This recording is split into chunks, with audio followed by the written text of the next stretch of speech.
Anyway, I am so excited that you guys are all here. Barbara is a wonderful presenter. I cannot wait for you guys to hear from her.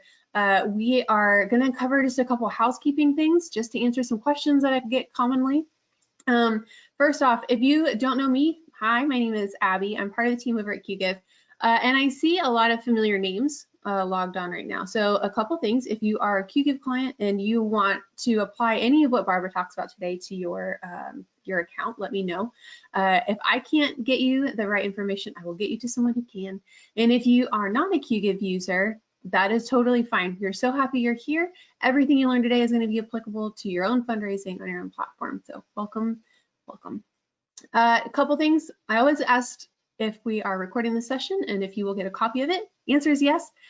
We will get you a copy of this recording and the slides and some other resources to you probably tomorrow, unless YouTube is feeling very speedy. It takes a while to get those videos up there. If you have questions, I'm going to be keeping an eye on the questions box as Barbara is presenting.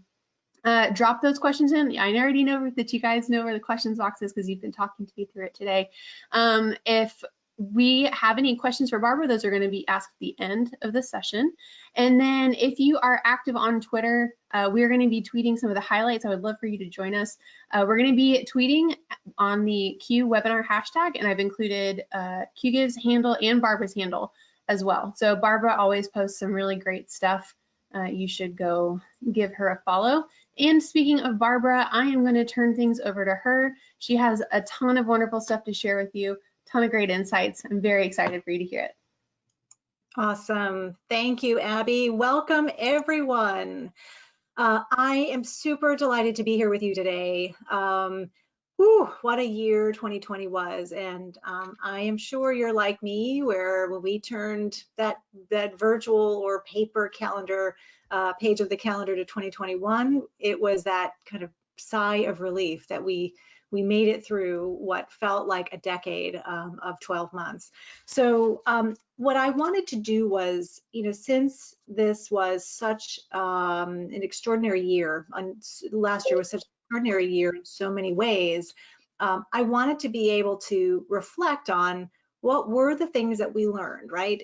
There's all throughout last year, especially when the pandemic hit, I was presenting and talking about what are the things we have to do in this moment? How do we get ourselves unstuck? Because let's face it, the shock, the trauma, the fear gripped everyone, and especially the nonprofit sector. So how do we move through it?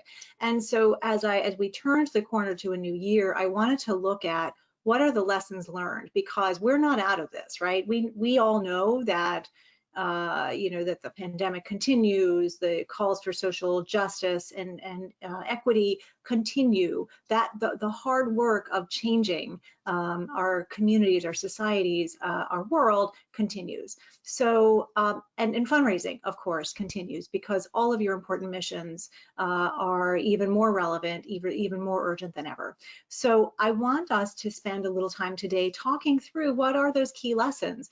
And there are some hopes, there are some moments of hope that I hope that you will take away from today's session. So diving right in, one of the very first things I did when the pandemic started and the world felt like it was closing in on itself was to understand, how did philanthropy perform over the course of time?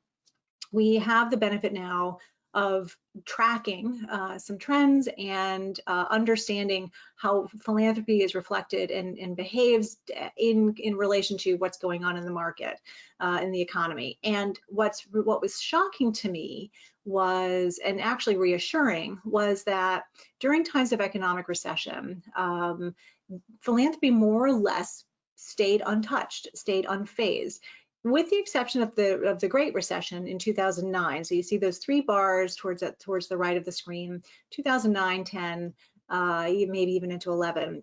The recession, the Great Recession did cause about a 15% decrease in philanthropy.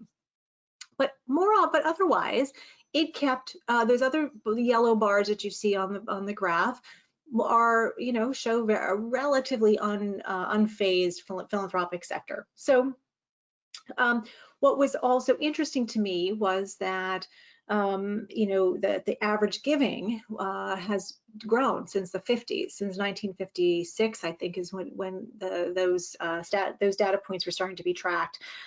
That's important because that means that donors are starting to give even more. Lower to mid-level annual donors, those are our bread and butter donors. Those are the ones who are giving to us on a year-over-year basis. They may not be giving the largest amounts, but they are giving regular. They're giving more on a regular basis.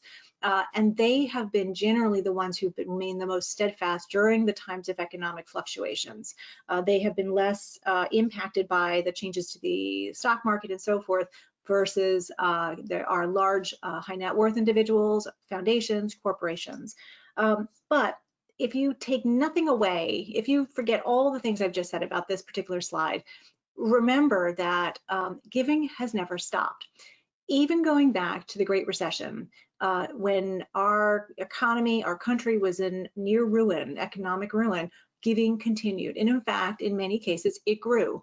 So it's important to realize that when the world seems like it's upended, when it feels like it's coming to a screeching halt on so many ways and so many levels, giving continues. And so here's exactly that very point. Last year, donors showed up, and boy, did they show up. Giving in the first 3 quarters was up about 7% compared to the same period of time in 2019. This comes from the latest fundraising effectiveness projects. They do a quarterly report. And so what they found was that giving was up. It was up in the first quarter, it was up in the second quarter, and folks wondered, you know, is this a trend that's going to continue throughout the rest of the year? And yep, it sure did. We're still waiting for the fourth quarter results, but in those first 3 quarters of the year, giving was up by about 7%. Giving Tuesday, gosh, that was a 25% increase. So $2.4 billion alone in the US. That's significant because while it was an opportunity, it's often an opportunity for existing donors to, you know, make their year-end gift, but this was this and the giving day that was earlier in the year, so it was like May or so, that was specific for COVID relief. It was another catalyst for people to want to do something, to feel like they could have an impact in some way, shape, or form. And what was on donors' minds? Well, gosh, if this is a snapshot of 2020 in pictures, this is something that we could all relate to. The coronavirus, the social justice reform, politics. And again, what was really interesting to me as I was looking at this data was that, yes, it reflects kind of the core issues that were on donors' minds, but what was also interesting was what was changing. So for coronavirus, it wasn't coronavirus causes or whatever else the donors were typically supporting. It was an and. It wasn't an either or, it was a both and. And what they said was that donors in the respondents to the survey said that it was that 40% of them were giving to their nonprofits in a little bit more than they would normally, because they knew that those nonprofits they loved were going to need them more than ever. 30% of them said they were giving to new organizations. So they were maintaining their current kind of philanthropic priorities and adding to other causes that were related to COVID-19 response and relief. Social justice, these numbers here, in 11 billion and counting, 6 billion and counting. I have not been able to find the most up-to-date numbers, but these were significant significant data points, and we're probably as of like the summertime, late summer, and those numbers are, I'm sure, continuing to grow. 40% of those donors said that they had given to or were going to give to a social justice cause, but 60% of them said this was their first gift to a cause that was related to advancing social justice. So again, we see it as a both and donors were thinking about the power of their philanthropy in solving all of these issues that were coming to the forefront in extraordinary ways. Politics. So this was a record. This was donors who had given to a campaign, a candidate, or a PAC. Now, we often get that get that view, many people will think, well, donors are giving because of the tax reasons. I'm going to show you in a couple slides that that's not the case. And especially for political causes, those are not 501c3, those are not tax deductible. So the fact that donors were thinking about using the power of their philanthropy to advance political issues is also striking and important to note. And again, this was something that, nearly 50% of the respondents had said that they were giving to those causes, so to a PAC or a candidate or a cause. So again, thinking about how donors we're taking the widest lens possible in understanding where their philanthropy was going to make the biggest difference. So how did they give? Quick snapshot was, the average number of gifts. So it was they were giving online in pretty significant ways. The average revenue was online was up 40%. Facebook has now reached the $3 billion threshold. So Facebook fundraisers, people giving through, clicking those donate buttons, seeing digital advertising, all of that has now crossed the threshold of 3 billion. So Facebook fundraising, social media fundraising is something that we all need to be thinking about in our development planning for our organizations.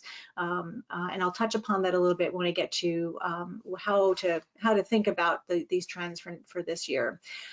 Donor advised funds. So if there was ever a doubt that donor advised funds might be a fad, might be a passing thing, wipe it away, because donor contributions from donor advised funds exploded.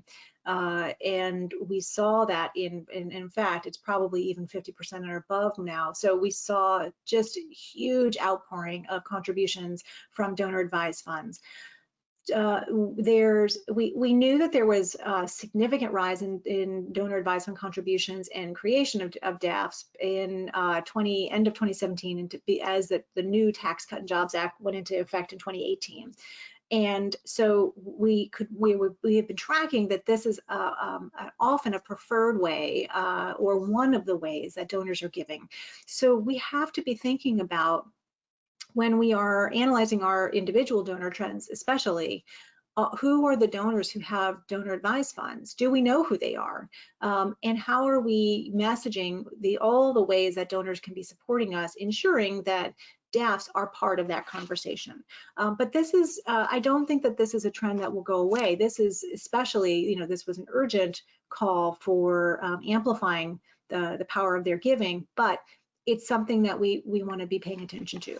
So if anything, also, we've got to be trusting our donors. I showed you on a couple slides ago how philanthropy has been relatively unchanged in all the last 40, 50 years when we've had these economic downturns, with the exception of the Great Recession. But we have to trust our donors. Giving never stopped over the last 50, 60 years. It is continuing. What's interesting is that in a survey that was done quite early on in the pandemic, both Fidelity and Better Business Bureau asked nonprofit leaders and donors about what they were thinking, what was on their minds, what they sort of forecast for the year. More than 90% of the nonprofit leaders felt like their revenue was going to decline. And that's fair. The fear sort of gripped everyone. It was, all bets were off in terms of fundraising plans as everybody moved remotely, as everything seemed to go digital, as there was sort of great uncertainty about people's financial situations. So they felt like the revenue was going to decline. However, donors who were surveyed by Fidelity felt quite differently. They felt like they were going to either give the same, or give more. So we have to trust our donors, especially this year, knowing that there are two very important data points. There's the quantifiable statistics of trends that we've seen over the last 60 years where giving never stopped and stayed the course of time. And what donors have been telling us over the last 8, 9, 10 months, that they are giving, and they're giving more. So if you think about back to the movie Back to the Future, Marty McFly, and how he goes back in time, 30 years or so, and just the slightest slightest changes to the course of events could completely change the future. You know, it's no sense for us in this moment to say, gosh, if we knew in August of 2019 what 2020 was going to bring to us, what would we do differently? The future is now. So let's not go back in time and just, wring our hands with regret and frustration about what we could have done differently. We've got an opportunity to shape our future for fundraising now. And I look at it in these 4 trends that I feel are absolutely urgent and important to prioritize in your own development planning this year. So the first, let's see if I can get this to go. Okay, the first is you've got to put your case in context, and we're going to talk about your messaging, your overall messaging, because there, with so many other seemingly more urgent issues that were presented to us, your mission might feel not as important.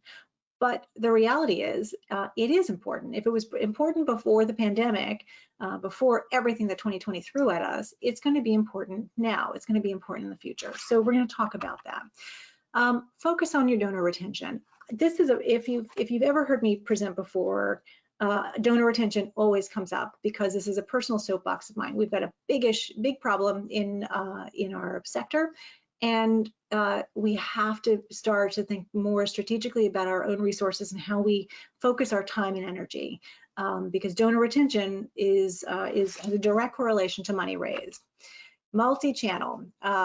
I've been fundraising long enough to where there was only one channel, 2. There was in-person and print, and that was it.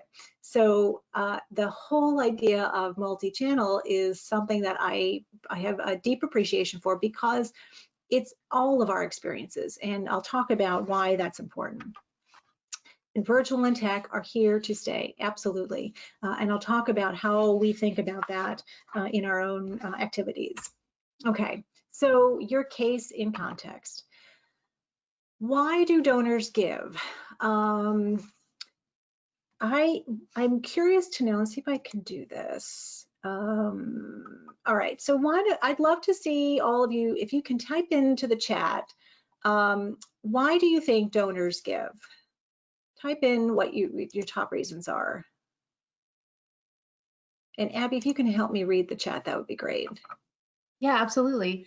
Getting a lot of things. They want to change the world. They care about the cause. They care about our mission. They have a commitment to the mission. There's a personal connection to the mission or to the organization. A lot of people have a kind of their base answer is they care about the cause or the mission, or they have a good relationship with the staff.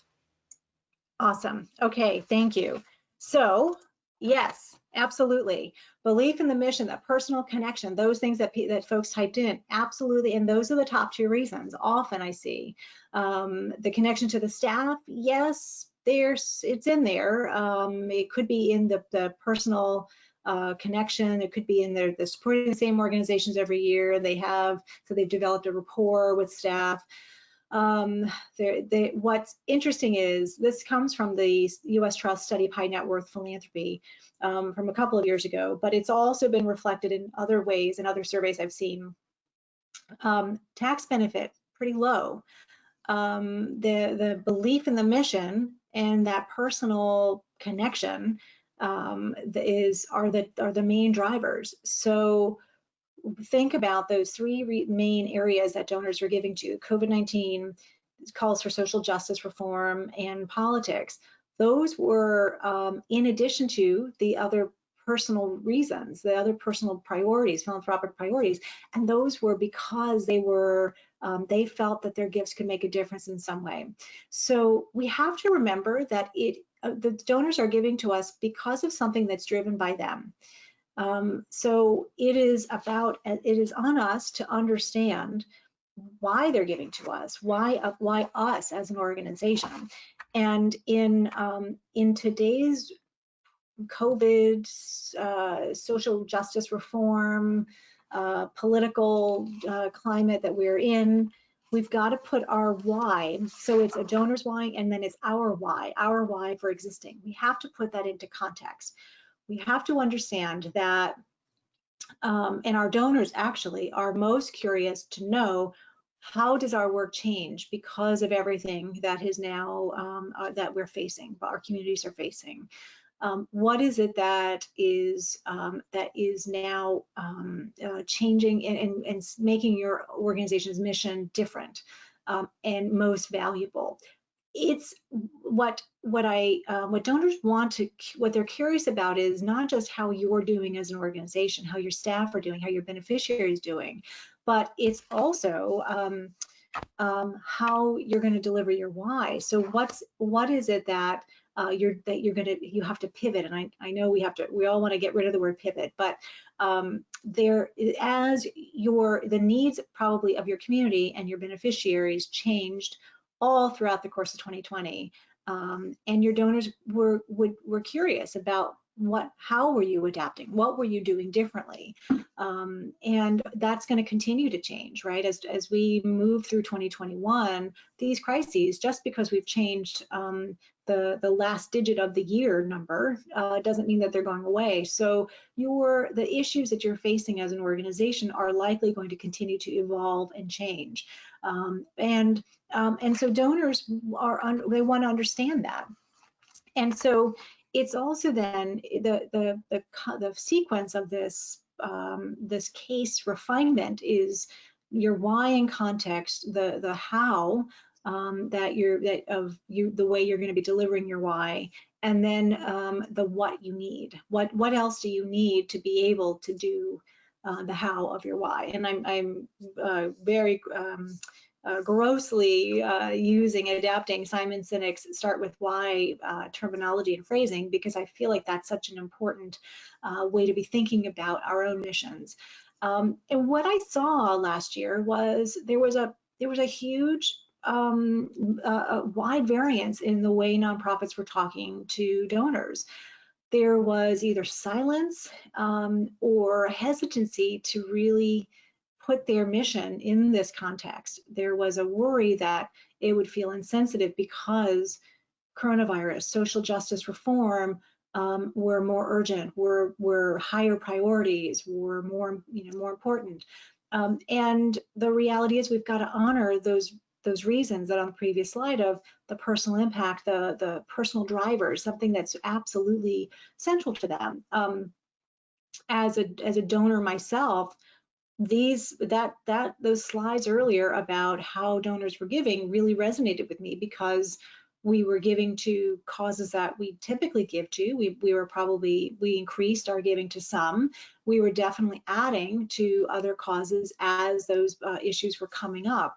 And so we want to be thinking about for our donors, having that conversation and asking and answering those questions, preempting those questions of why, of what we're doing and why we need their support even more.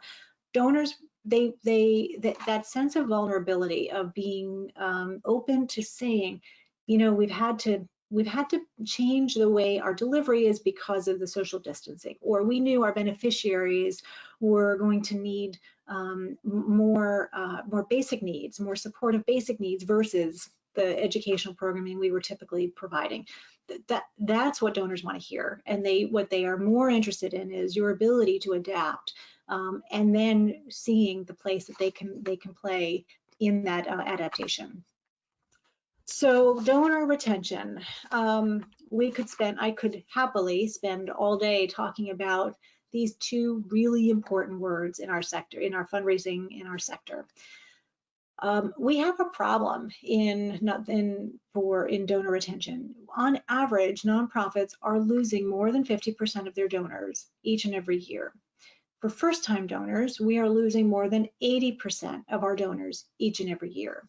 So when we and our boards think about fundraising success and we're only tracking the bottom line of how much we've raised, we're missing the biggest piece of that story, which is how many donors are we keeping? How many are there? Because if it's a lot of churn, we are wasting our precious and limited bandwidth to be able to really grow that fundraising.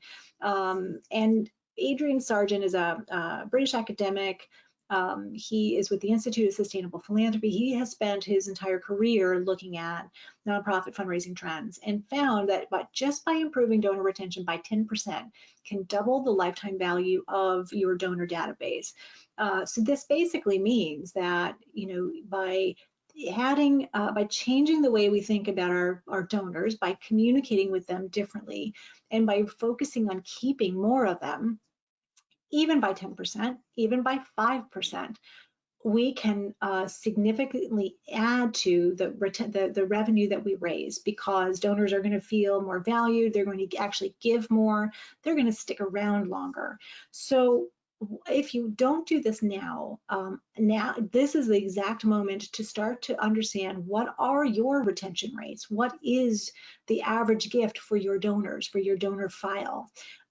There's a whole different training I could give on looking at metrics, core metrics to be measuring, but for all of you, I would say these are the two most important to be thinking about. So your retention on a whole, your first time donor retention, and use that as a baseline. And so if your numbers are not terrific, use it as a learning to say, okay, how do we change that? What are the steps we're going to take to grow? Because donor retention really does mean raising more money. The donors will feel more valued, and we want to be thinking about all the ways that we can keep them around. So thinking about monthly giving. I will tell you that the organizations that had really strong monthly giving programs pre-coronavirus definitely fared better throughout all of 2020, because they had that sort of sustaining revenue stream, and they had donors who were sticking around. And so think about, can you start to implement or grow a monthly giving program?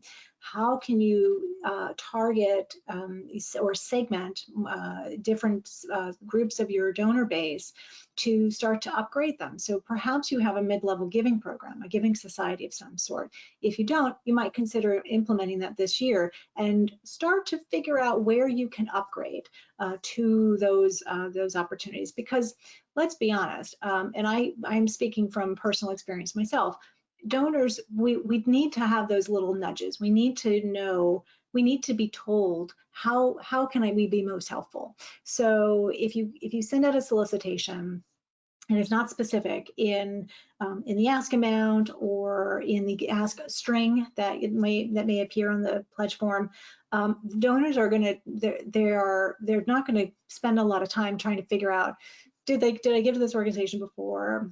If so, what was my last gift? They're not going to figure that out. They're just going to do something that sort of strikes their fancy in the moment, and then make the gift. So the more we can sort of nudge and promote upgrades, the better the informed the donors will be, and they'll feel like they can make those decisions more easily, and the more we can raise, more money we can raise. And then those DAFs. Go through your database and figure out who are your donor advised fund donors. If you run a report and it shows that Fidelity and Schwab are your biggest donors, guess what? Those are actually probably DAFs that are coming through Fidelity, coming through Schwab, coming through whatever community foundation. And so you want to ensure that you are soft crediting or somehow making those notations in the donor file, and figuring out who are the donors who do want to be connected with directly. Not every donor wants to. I recognize that, and so you'll see that in the letter that accompanies the gift that comes from the DAF, the financial house. But just because they say they don't want to be communicated with directly, every DAF, every rep from Schwab and Fidelity and community foundations with whom I speak all say those donors still are open to receiving information about the gifts, about the organizations they've decided to support through that DAF. So still do the stewardship of those donors, but send it to whoever was the point of contact at that investment house. So it may be that you won't ever be able to grow that relationship, but it's also basic manners, making sure that even though they say we don't need to get a tax receipt, still say thank you and still give those little periodic updates.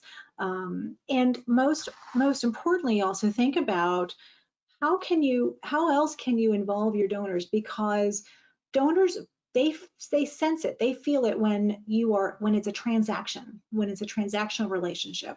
You ask, they give, you hopefully say thank you, and then you might send out a report, or you might not, but then you might ask again. And so if you can really inspire that sense of agency means that sense of control. So when everything seems out of control around us, what are the other ways that they can help besides making a gift? And it might be doing a peer-to-peer fundraising campaign. It might be doing some sort of social distancing volunteering.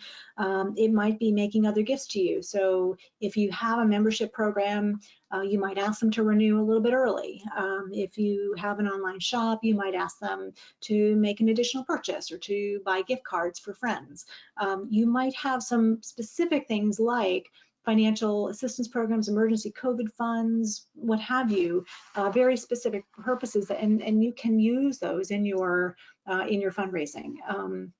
You might think about challenge grants as well that can help to inspire those increased or new gifts. So think about that full suite of ways that you can connect with and stay close to your donors. There's also the cycle of fundraising is all about building relationships, and it can't be stopped and started.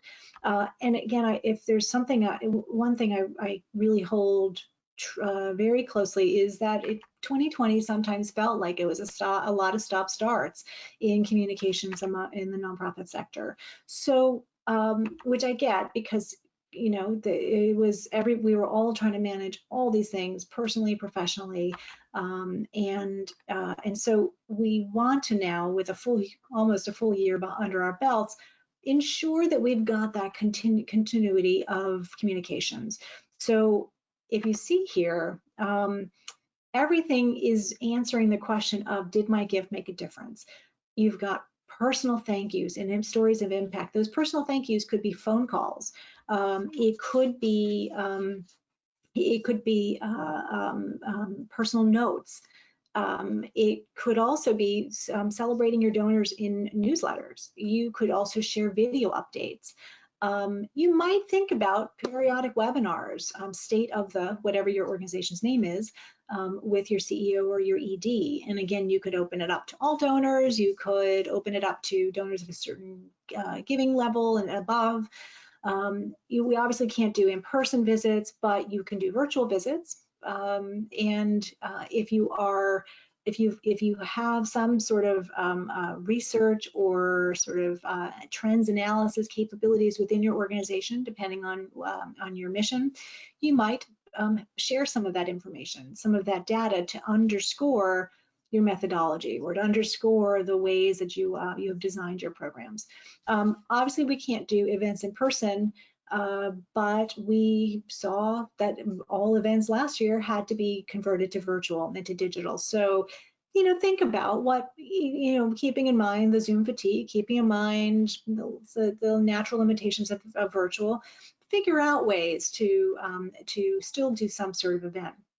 And of course, think about, are there still ways that donors can give as a volunteer? Can they share their feedback? Donor surveys are really a wonderful way to connect with and hear from their donors. You know, who doesn't like to be asked for advice? So this is another way to connect with them. Okay, so multi-channel is the third trend that I think is really going to, you know, if you were on the fence about multi-channel pre-2020, you're going to be on the fence. You're going to be well embracing this year. We are overloaded, no doubt about it. This is a 60-second snapshot that was for 2020, and you think about it and you just think, goodness gracious. Think about all of the, you know, the 59 million messages in Facebook Messenger or WhatsApp messages that were sent in 1 minute. The 674,000 hours watched on Netflix, right? The 19 million texts sent in a minute. And what was happening in 2020 was that and I love this quote from the book Unsubscribe.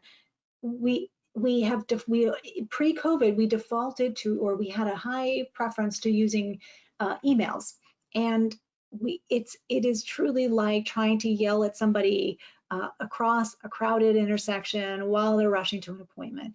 Emails get lost, are easy to get lost, and if your inbox is anything like mine, it's constantly like, you know, wading through an ocean and trying to keep my head afloat. So during the pandemic, everything went digital. And what we found was that, what we know, especially from studies, is that multi-channel is definitely the way to go. These are all the ways that we can communicate and meet our donors where they are. I'm sensitive to the bandwidth and to the variances of bandwidth within organizations. So it might not be possible to do all of these things within your own organizations. Your organization may never do a Giving Tuesday campaign or a Giving Day at all. You may not have the capability to invest in text messaging, communications in that way. You may have a very limited social media presence, but there are ways that you can create print and digital communications that will improve that donor retention and improve the response rates. Next After, the very smart folks at Next After just released a report the last quarter of 2020, and what they had been tracking all the COVID trends throughout the year, and they did a study with Virtuous on the state of multi-channel. And what they found was, I mean, this blew me away. Multi-channel donors were 3 times more likely, were 3 times more generous than online or offline donors only. And the donor retention rate, so they were 2 times higher than online or offline only. So if you are in your organizations and your fundraising, siloing your donors who give online and only keeping them online and only ever communicating with them online, or those offline donors, those who get direct mail appeals or print appeals in some way, and they're giving through checks or whatever, if you're keeping them in those silos, in those lanes, you're missing out, you're leaving money on the table, because they may not necessarily respond to the one channel. They may not necessarily respond to that direct mail appeal, so they may still get it, but then make an online contribution. But the two together actually will improve those results. So what they also found was, interestingly, that phone calls and mail were important factors. So they found that only one organization had texted them, and they made donations to hundreds of nonprofits in both print and digital, print and online. Only one organization actually texted them, and 8 left a message for them, left a voicemail. And when they were an online donor, and six of them did when they were offline donors, when they made through print. And only 28% of those charities that they supported, that they made a gift to, asked for their email address when it was a print gift. So think about your communications and ensure that you are offering ways to provide their another way to communicate with them, a phone number or a cell phone number, or an email address if it's a print piece, because the phone calls definitely matter. They are what they found, and what other studies, including Penelope Burke's research that she did in donor-centered fundraising, shows that phone calls contribute to those donors are more likely to be retained, they're more likely to upgrade their giving, and they're more likely to make that second gift or that next gift more quickly, because they feel appreciated. Finally, virtual and tech.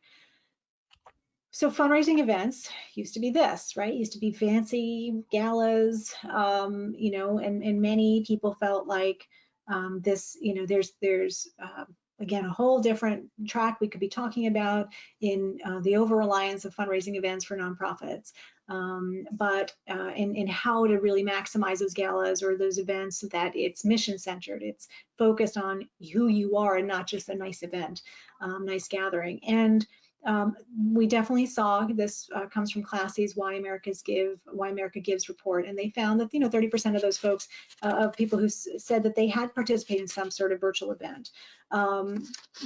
Virtual reality. This is an example of Charity Water's event, again pre-corona. They gave all of their annual big gala in New York a few years ago. They put VR headsets on everyone's seats, and they gave them a virtual tour. They saw one of the beneficiaries of a young girl who had to travel miles and miles to get clean water, and it had a significant impact on the way that donors in that room could feel the power of their giving, and how transformational supporting this organization was to the life of that young girl, for example, and many others like her. So we found that VR in the virtual setting, on the desktop, is as impactful. So we want to make sure that we are thinking about our events continuing in this virtual setting in a way that's telling the story. It's bringing our beneficiaries, it's bringing our program staff and our donors closer to each other when we're all forced to be, virtually and socially distant. We also can use the sort of virtual and tech to, again, just like that example with Charity Water, will allow them to do a virtual tour. So this comes from the Jewish National Fund USA, where donors were asked to make a gift of a certain amount, and then they were brought virtually on a tour throughout Israel, and they were able to see certain key sites. And so it was a little bit of sort of sightseeing, and it was also some programmatic tours. And so again, because donors could not get on a plane to go to Israel, they were able to have that same or similar experience. We also saw we could meet our beneficiaries sort of virtually, face to face. This comes from the Nantucket Boys and Girls Club. They do an annual gala every summer, and they brought some of their kids who are part of the program onto they still did a version of their annual gala, and they had the kids be there present, and it was just a really wonderful experience. So those are ways that work, because they're bringing that impact, that sense of how can I help as a donor to front and center, and it can amplify the work that you're doing, and then set up the next communication, which is, will you make a gift, right? And not done in a sort of a bait and switch kind of way, but really in an authentic way. And so technology, aside from the virtual setting, technology really can improve your ROI and is now accessible. There are things like wealth screening. There are things like artificial intelligence, which can expand your workforce. It can automate things. It can help you identify those segments that are the most likely to lapse, the most likely to upgrade, the ones that are worth paying attention to now because they might have some potential through wealth screening. Especially analytics can do a whole sort of deeper assessment of your file and understand those trends a little bit better, so you can again focus your limited time and your staff time on the activities and the segments of your donor base that are have the best ROI. So in summary, then, I think the 4 things that are going to really help you send your fundraising to the future is making sure you've got that case in context, recognizing everything else that's going around us, and adapting it so that you are reflective of your mission in light of everything that you're facing. Focus on donor retention. If you haven't yet, haven't been up to this point, now's the perfect time to get a handle on what those metrics are, and make a plan for how you're going to even grow it a little bit. And even growing a little bit is going to ultimately start to raise a little bit more money, and then you can build on that in subsequent years. But not focusing on donor retention is really just going to create a lot more work for you, because it's going to result in churn. You're going to lose donors who might have been there, who might have stayed in the long run, but if they felt forgotten for lots of different reasons, they're going to move on elsewhere, right? Because it's always about the cause that's important to them, and whether or not you're the best charity to really steward them and make them feel valued. Multi-channel, again, it doesn't have to be that whole screenshot of all the offline and online ways of communicating. But if it's a few, remember that direct mail, that print is definitely a driver, and then you can amplify it with email or other web content or other social media, whatever makes most sense for your budget and for your staff capacity. But resist the urge to not invest in print.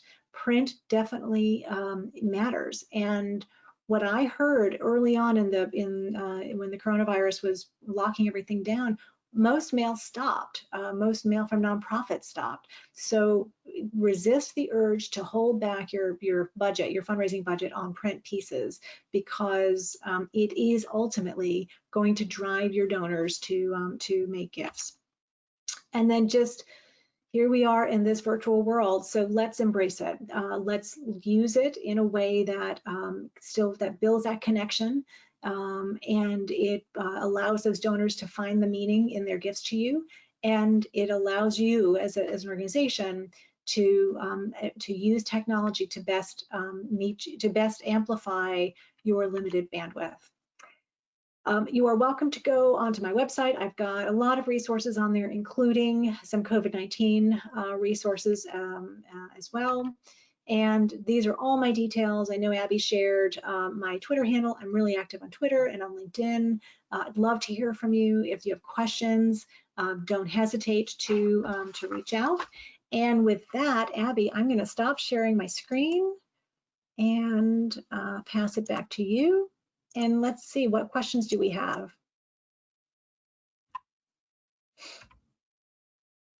Oh, I can't hear you. It's only a matter of time before I started talking when I was on mute. Okay. So I have a number of great questions for you, and I'm interested to hear what you have to say. So one person asked for a little more information on what donor advised funds are and what makes them so special.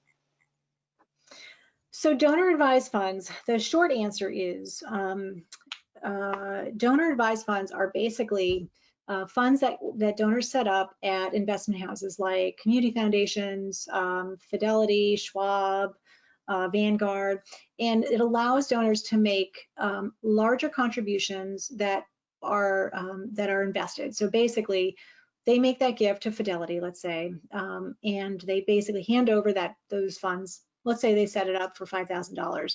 It's put into that fund, and then the Fidelity or Schwab or the community foundation invest it, and the donor can say to Fidelity or Schwab or whomever, I'd like to make a distribution from that fund to whatever charity. They have already, because they have already set up that DAF, they've already received the tax deduction for it, so they've claimed it at some point whenever they set it up. Which is why then when a donor makes a gift through their DAF to an organization, the corresponding letter will always say, you do not need to issue a tax receipt for this, because they've already received it when they initially set it up and made those contributions. It's a way for donors to, if they don't have the resources to set up a foundation, it's one way that they can carve out and define their philanthropy through establishing this fund. And it's also another way for them to sometimes put up that additional layer of not being connected to it, not directly to an organization. So all communication might have to go through that community foundation or that DAF holder, if it's Fidelity or whomever. Some will say, yes, it's okay to release my information, but it is just another vehicle for donors who have a little bit more discretionary funds. They're not sure who to invest it in, but they know they're going to budget it for philanthropy at some point down the road, and so they create that. Where I see nonprofits get a little bit tripped up is that they see that the check is cut out is cut and issued by whomever, so Fidelity or Schwab or the community foundations, and it's entered as this is a gift from Fidelity on behalf of whomever, John and Jane Smith. The gift is actually the soft credit. It should be to John and Jane Smith, but often because it's entered in not in quite the correct way in the database, the donor, the true individuals, are the ones who get omitted in the correspondence and so forth. So it's important because it's another way that donors are giving to organizations. So we have to remember that it's the donors themselves who we've got to be paying attention to how they're giving. So whether they're giving through a DAF, whether they're giving through stock, whether they're giving through some other asset that's not cash, it's about the donor. And we have to recognize that a donor might give through a DAF, and in addition, they might give cash. So we have to just be sensitive to how they're giving and supporting us, and recognize that, if somebody has made a $100 contribution, but a $500 DAF contribution, their total is $600, and we've got to steward them correctly. We've got to make sure we're recognizing them correctly. That's all really great information, and it actually prompted another question. Someone asked, is there a way to work with those donor advised fund holders or community foundations or however? How do you connect to donors or find donors who are interested in your mission if the fund holder is a bank or a community foundation? That's a great question. It's not the easiest thing to do, but it's about, as is all fundraising, it's about building those relationships. So sometimes you will know from the correspondence, you will know who the DAF holder is because it will say it in the correspondence letter. And sometimes it will say it, but there will be no direct contact information. So it's on the fundraiser to communicate with whoever it is, community foundation, let's just say, contact the person who's signed the letter to say, we've received this gift from the John and Jane Smith Donor Advised Fund. We would love to be able to keep in touch with that person or that donor. What's the best way? If we forward you information, can you get it to the donor? And they will always do that. They will serve as that conduit. That's part of their role in managing the DAFs. And I have talked to some DAF program folks or at institutions who say they advise their donors to make test gifts to see how are they stewarded, because if they are not stewarded for that $200 gift, it's likely they're not going to be stewarded well for a larger gift. So test, their advice is always test them out, test the organization out. How are they communicating? So when in doubt, reach out to that institution, a financial institution, and ask what's the best way that we can get this information to that donor.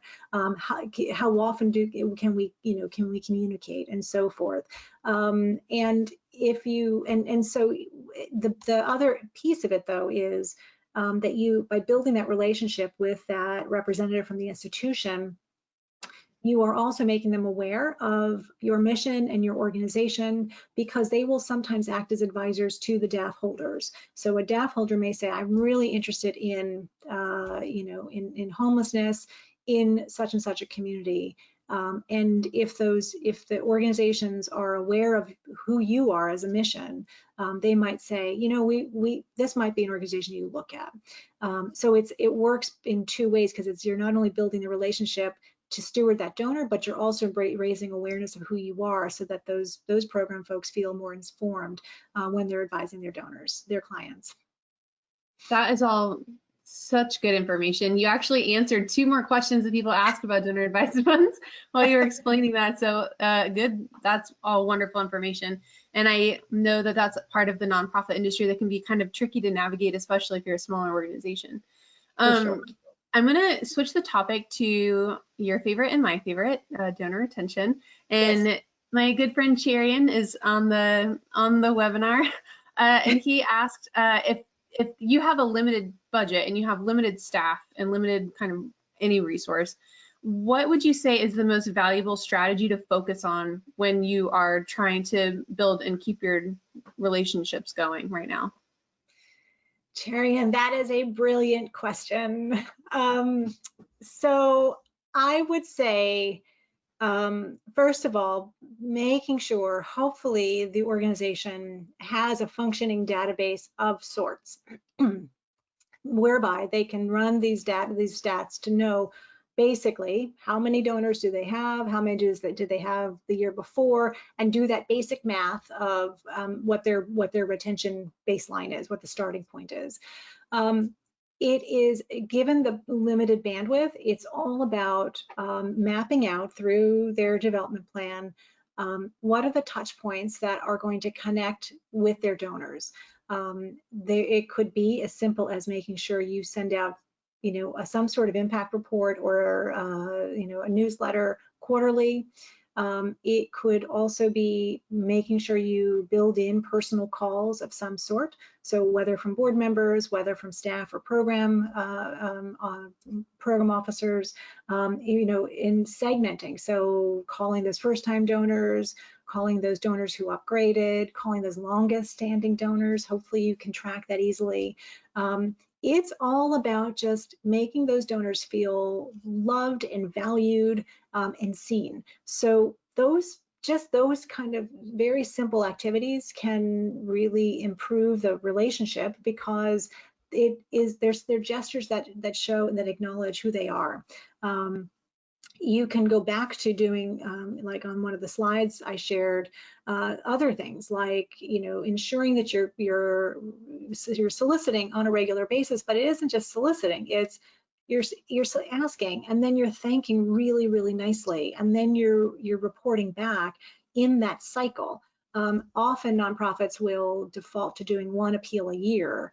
And in fact, usually it's the end of the year, which then makes everybody biting their nails and crossing all their fingers and toes, hoping that they hit their budget goals. If you create that cycle of regularly asking and thanking and reporting throughout the year, you're building that kind of cycle of communication with folks. So you are always popping into their inbox, popping into their mailbox. You're sending out little notes reminding them that they're so special to you. And they may not give every single time, or they may say just only solicit me once a year or twice a year, but it's those touch points that are going to really make a difference. So you mentioned calls there a couple times, and I actually got a question from someone about calls. Many people do not answer the phone if they don't recognize the number. I'm one of those people. I don't want to talk on the phone. If that happens, is it appropriate to leave a voicemail? Do voicemails work? Should they try sending a text message? Should they try doing something else? What do you think? So I am with you, Abby. I am definitely one of those people that I will rarely answer the phone. Yeah. But let me tell you a story, and I'll tell you why phone calls still matter. So a couple of years ago, I was having just a really crazy day. I was frustrated for some reason. I don't remember why. And my cell phone rang. And I don't usually answer the phone quickly, but for some reason I picked up the phone. And it was a student on the other end. And there's a school that we support. We make some gifts there, and it was a student who said, hi, this is so-and-so from such and such school. I just wanted to say thank you.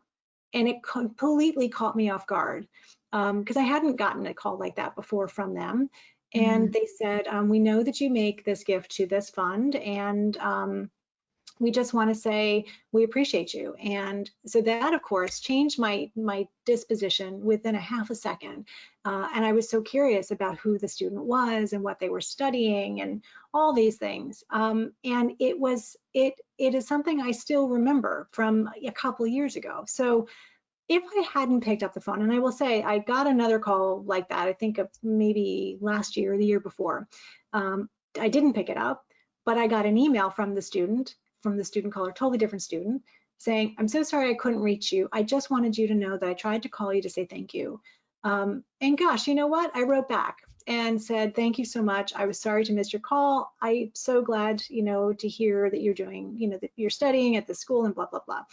So I think that student might have left a voicemail. I don't remember, but I got the email. So if there are, so just the act of either leaving that voicemail or leaving that email or writing that personal note, so sorry I couldn't reach you. I'm really old school, so I love getting personal notes. So those are ways that you can still say, I tried to reach you, I wanted to give you an update, and just tell you how special you are to us as an organization. That's gonna make a huge difference, right? And I'm like, internally, I'm beaming even thinking about these two examples because it made me feel really valued. That's the most important thing, and because we are all overwhelmed with our communications. So yeah, you're right. We probably aren't going to readily answer the phone. We're probably not going to readily or quickly reply to that email, but we're going to see it, and so that's going to make a difference in connecting the dots for us. That is an organization that really appreciates us. I was fumbling around my desk. You said you were old school, so you like the personal notes. I'm decidedly not old school, and I love a handwritten note. I have Yeah. one on my desk somewhere. My desk is a disaster, that a local nonprofit sent to me, and my millennial heart was just thrilled. So, Yeah. Yeah. um, For sure. so it's 3 o'clock, and if it's okay, I'm going to ask you one more question because I've gotten a lot of versions of this question. Right. It's 2021. Yeah. A vaccine is coming. What do you think events are going to look like this year, and how do you suggest we keep our donors engaged if we're not doing face-to-face? I mean, we've been doing this for a year. How do we keep people excited if we don't see them face-to-face? So that's, what all the things I'm hearing is, that most events for sure are going to remain virtual for the first half of the year. It's still a big question mark about when things are going to return to some sort of in-person in the second half of the year. Some people I hear talk about the summertime, maybe starting to move in that direction. Some are talking about the fall. I think it all depends, but the reality is that everyone is used to now doing some sort of hybrid, and certainly all virtual. So we have to acknowledge that Zoom fatigue is real, and I know though that it's still an effective communication tool right now. And I'm even hearing major gift officers are doing great one-on-one meetings with potential large gift donors virtually by doing these Zoom meetings. And many folks are saying that they are more likely to attend virtual events because they don't have to worry about parking and traveling and taking the time out. It's all right there in their house. So I do feel like virtual is going to stay, and hybrid is definitely going to be the way to go in the future. And it might just be that but how you can't take that gala that you would typically do in person and convert it to a virtual setting like this. So figure out how you can communicate that mission, whether it's showcasing through videos or doing it over a series of weeks, like a drip campaign of videos and spotlights that connect the dots with the donor as the hero, the gift that they make, and the results that it achieves because of them.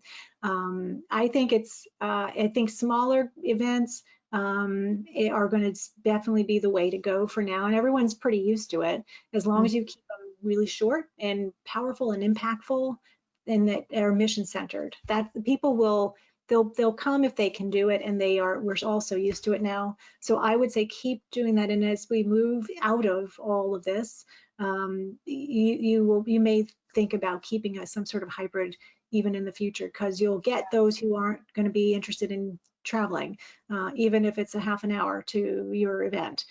Yeah. I am going to give you guys this little hot tip.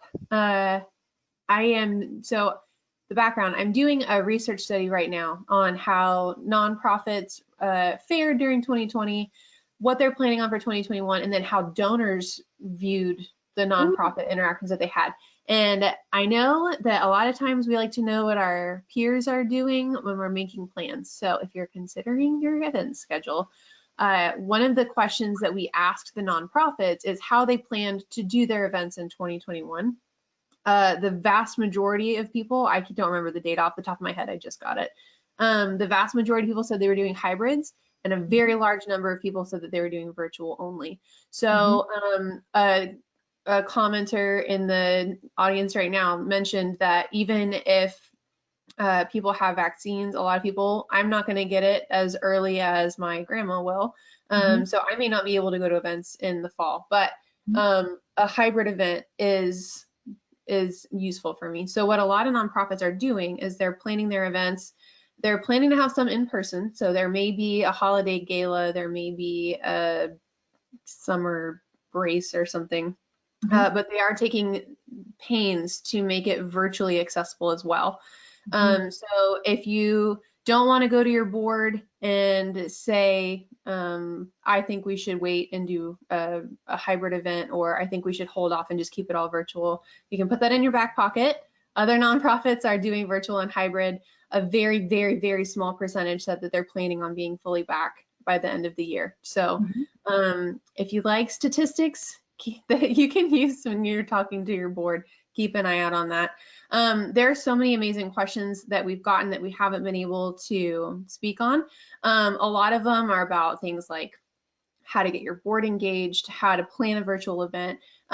Because I want to respect everyone's time. I'm going to send a follow-up email out to you, and I'm going to include some resources that QGIF has written, both on getting board members involved in planning events and ideas for hybrid events and virtual events and all kinds of stuff. So if you still have questions after you get those resources, feel free to tweet at me, tweet at QGIV. I can feel my social media manager shaking her fist at me.